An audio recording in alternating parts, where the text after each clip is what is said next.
గత రాక్షస ప్రభుత్వం పేదవాడి పొట్టగొట్టిందని టీడీపీ కన్నా లక్ష్మీనారాయణ అన్నారు. పల్నాడు జిల్లా సత్తెనపల్లిలో అన్నా క్యాంటీన్ను కన్నా ప్రారంభించారు. ఈ సందర్భంగా పేదలకు కూడు గూడు అందజేయడమే దివంగత ముఖ్యమంత్రి ఎన్టీఆర్ కళ అని అన్నారు. ఎన్టీఆర్ ఆశయాలు నెరవేరే విధంగా సీఎం చంద్రబాబు నాయుడు కృషి చేస్తున్నారని చెప్పారు.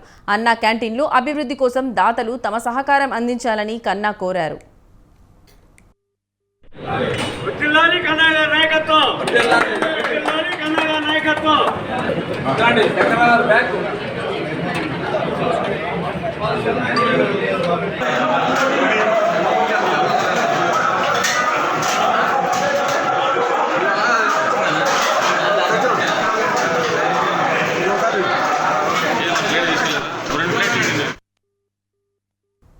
తారక రామారావు గారి ఆలోచన మేరకు ప్రతి పేదవాడికి కూడు గుడ్డ గూడు మూడు ఉండాలని చెప్పేసి ఆ రోజున సంక్షేమ కార్యక్రమాలు మొదలెశారు.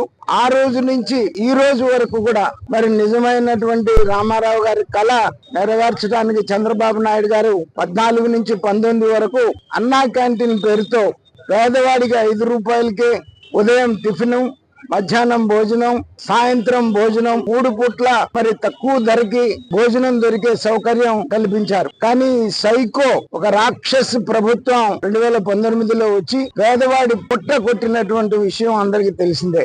మళ్ళీ ఏదైతే ఎన్నికలప్పుడు చెప్పారో చంద్రబాబు నాయుడు గారు, మళ్ళీ కూటమి ప్రభుత్వం అధికారంలోకి వస్తే మళ్ళీ అన్నా క్యాంటీన్లు పునరుద్ధరిస్తామని మరి నిన్న ముఖ్యమంత్రి గారు ప్రారంభం చేశారు.